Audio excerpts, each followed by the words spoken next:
आजचा हा क्षण तसाच आहे. कालपर्यंत आपण स्वप्न पाहणारी मुलं होतो आणि आज आपल्या या स्वप्नांच्या दिशेने पाऊल टाकणारे तरुण झालो आहोत. या प्रवासात आपल्याला शिक्षकांनी आपल्याला केवळ पुस्तकातले धडे शिकवले नाहीत, तर आपल्याला आयुष्याचे धडे दिले. चुका केल्या तेव्हा समजावले, पडल्यावर उभं राहायला शिकवलं आणि प्रत्येक क्षणी पुढे जाण्याची प्रेरणा दिली.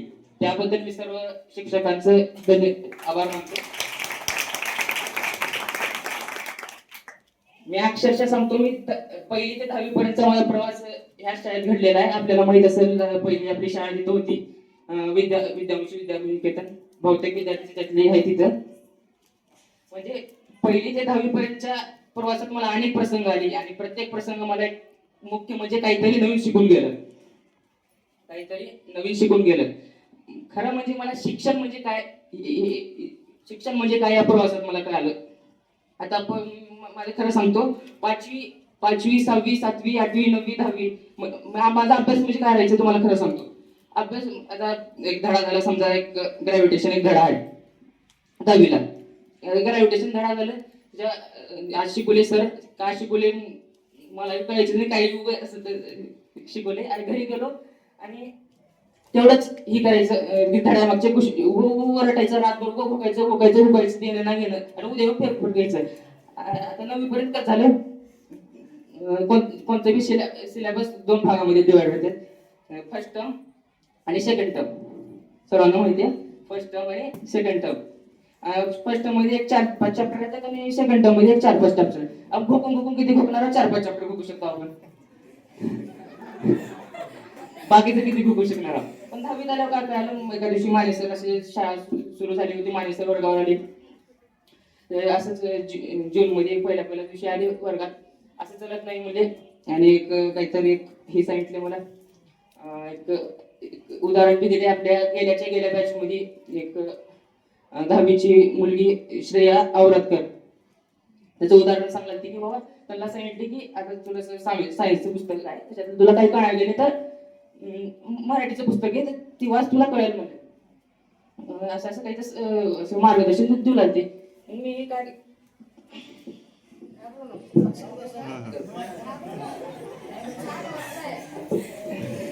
मग माझी तर तेवढी मराठी खराब नव्हती, मला इंग्लिश कळते.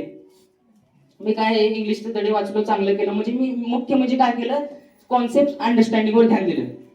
म्हणजे मेन कॉन्सेप्ट काय ती बघितलं, काय रट्टा मारून काय करणार तुम्ही, रट्टा मारून किती रट्टा मारणार आहोत. आता एक गाईड आहे आपला, 9वीचा गाईड आहे, गाईड मध्ये पूर्ण पेज भरून उत्तर राहते, 9वीचे बैठले असते, तोपर्यंत आपण तीच भोगता का. पहिलं त्याच्यात नाही करून तीच केलं पहिले. आता एक शब्द, आता 9वीला एक चॅप्टर समजा रिफ्लेक्शन ऑफ लाईट चॅप्टर आहे. मग आता तुम्हाला एक प्रश्न विचारते, 3 मार्काला प्रश्न विचारले, what is reflection of light, explain their with their laws, म्हणून असं प्रश्न आले 3 मार्काला. आता तुम्ही तीच गाईड मध्ये केलं तर पूर्ण पेज भरून उत्तर राहते. तुम्ही काय करणार, 3 मार्काला शुकांचं सांगितलं 3च पॉईंट लिहायचं. मी तसंच केलं होतं 10वीला, तसंच केलं, 3 मार्काला 3 पॉईंट लिहायचं. आता रिफ्लेक्शन ऑफ लाईट म्हणून एक प्रश्न आला, त्याची एक डेफिनेशन लिहायचं आणि 2 लॉज झालं. एवढंच, काय पूर्ण उत्तर तेवढं भोगायची गरज नाही, सांगण्याचा उद्देश आहे. आता तुम्ही 10वीला आला तुम्हाला पुन्हा हे होईल. थँक्यू. आणि खरं आणि एक सांगतो, त्याबरोबरच एक कवितानं मी माझ्या भाषणाची सुरुवात करतो. ती एक सुरेश भट्टांची कविता आहे की, विजलो जरी आज मी हा माझा अंत नाही, पेटेन पुन्हा नव्याने आज सामर्थ नाशिवंत नाही. फाटले जरी पंख माझे, छाटले जरी पंख माझे, पुन्हा उडेन मी, अडवू शकेल मजला अजून अशी भिंत नाही. माझ्या झोपडी जाण्याचे झाले पैसे कागे, जळेल झोपडी आग अशी जळत नाही. या पद्धतीचं मार्गदर्शन मला या शाळेतून मिळालेलं आहे. आणि अनेक असंच एक प्रसंग सांगतो तुम्हाला, त्याच्यामुळे माझे कदाचित माझं आयुष्य बदलले. मी सांगतो, एका दिवशी मानेसर वर्गात आले, आपल्याला टीनेजर म्हणून टीनेजर प्रेयर 10वीला हे आहे आपल्याला माहिती आहे. त्याचा एक सार सांगत होते वर्गातून की बाबा, आता टीनेज एज आहे, ऑपोजिट सेक्स अट्रॅक्शन राहते, परलिंगाबद्दल आकर्षण असते, वयात होणाऱ्या त्या गोष्टी सांगत होती. मग तेव्हा एक एक गोष्ट, एक वाक्य मला ते खूप हे झालं की बाबा म्हणले, प्रेम करायचं असेल तर स्वतःवर प्रेम करा, दुसऱ्यावर करू नका. तुम्हाला माहित असतील ती मुली अजून साईड साईड ते आम्हाला साईड होते वर्गातली, पण तरी पण मग कानाला तिकडून काय ऐकलं. पण खूप खरं मी त्या घरी जाऊन विचार केला त्या वाक्यावर. आधी स्वतःवर प्रेम करा, दुसऱ्यावर प्रेम करू नका. दुसऱ्यावर प्रेम करू नका म्हणजे काय मायबापावर प्रेम करायचं तसं नाही. आपल्या नातेवाईकावर मायबापावर प्रेम करायचं असते. म्हणजे सांगण्याचा उद्देश की आत्ताचा मॉडर्न लव करू नका, जे ट्रेंड आहे लव म्हणजे असं सांगत होते.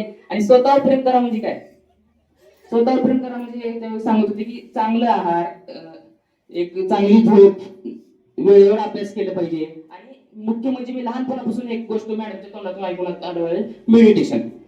खरं सांगतो, त्याच्यातला एक अनुभव सांगतो मी. खरं मेडिटेशन मला खरंच लय फायदा झाले. मी सकाळी हर रोज उठल्यावर करतो मेडिटेशन आणि रात्री मेडिटेशन करतो. आणि मी अनुभवलेलं त्याच्यातलं सांगतो.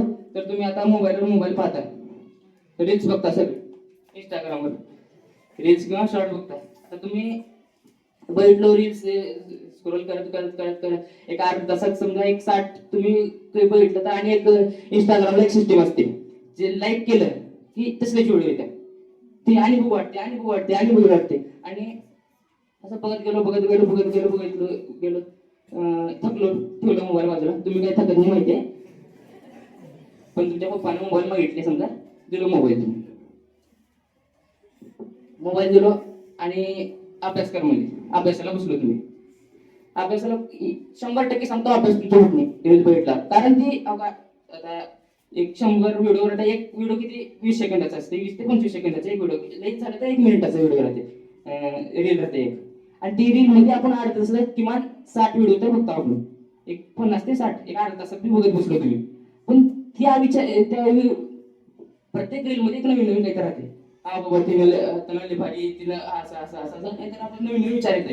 हा बाबा त्यानं कोणतं घाटत की कपडे, हा त्याने कोणची गाडी भेटत की, हा रे रे बाबा त्याने कोणचे कपडे भेटत की, असं असं नवीन नवीन आता विचार येतात. तुम्ही बघा कुठले बी तुम्ही आता अभ्यास होती, तुम्ही असं नवीन नवीन दुसरं वेगवेगळे विचार येते.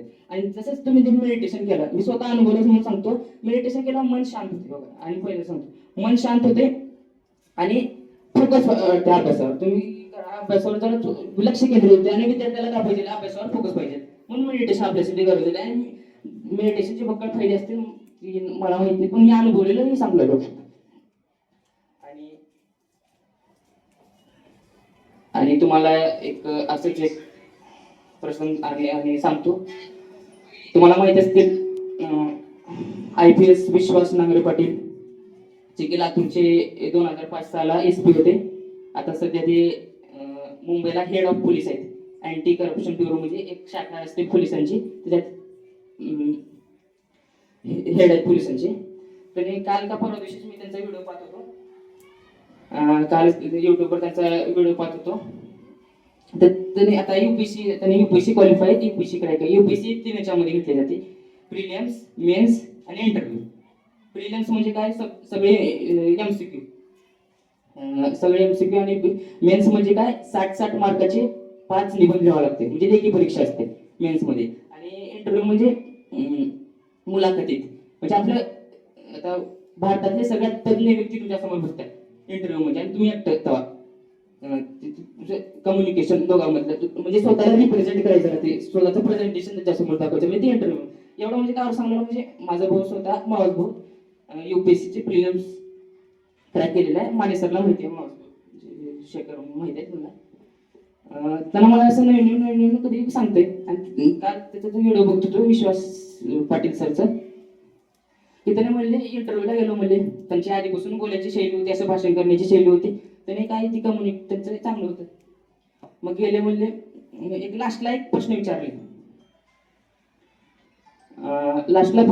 म्हणजे ते इंटरव्ह्यू आले ना, की बाबा विश्वास तुम्हीच दुनिया आम्ही किंवा आहे. तुम्ही स्वतः विचार करा, मी हे करतो, अग्निवेश तुम्हीच दुनिया आम्ही किंवा आहे, आणि चिंतन तुम्हीच दुनिया आम्ही किंवा आहे. असं तुम्ही स्वतः विचार करा, किती कोण टाकणार प्रश्न आहे, तुम्ही विचार करा. आपण कुठं आलात आयुष्यात, आपल्या मार्गाने मिळाल्यात आपल्याला आयुष्याला असं.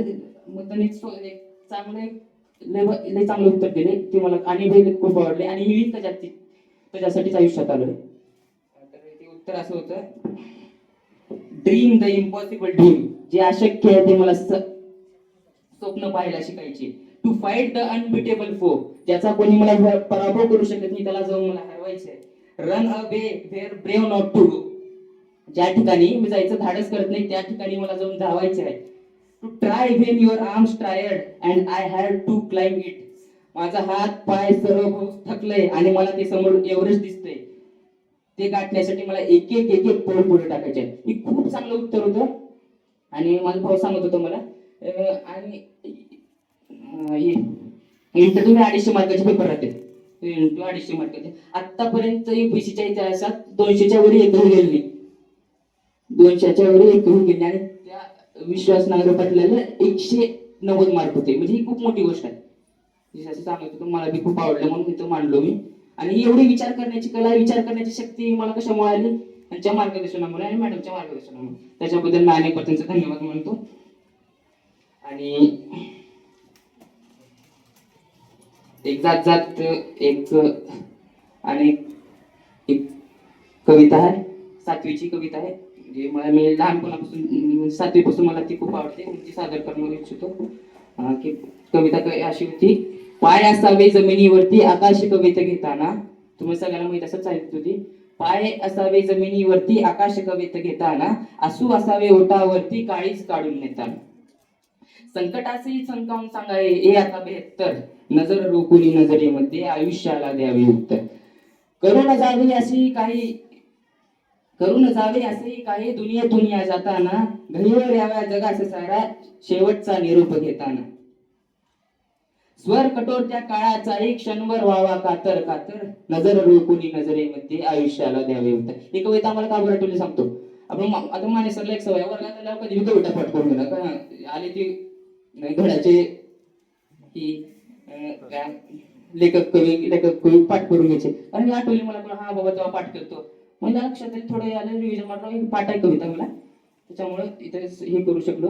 आणि जाताना म्हणजे निरोप घ्यायचं म्हणजे काय, निरोप घ्यायचं म्हणजे काय, आता तुमच्या आता भौतिक गोष्टीपासून आपण लांब चाललो आणि शिकवलेले विचार आणि शिकवलेले आपल्याला कौशल्य, मार्गदर्शन, त्याच्यापासून आपल्याला लांब जायचं नाही. म्हणजे मटेरियलिस्टिक रिअलिस्टिक गोष्टीपासून लांब जायचे. आता तुम्ही समजा आज शाळेला यायचं वाट तुमचं असं होतं, चौकातून असं फिरून यायचं होतं, ही उद्यापासून आपली वाट चुकणार आहे.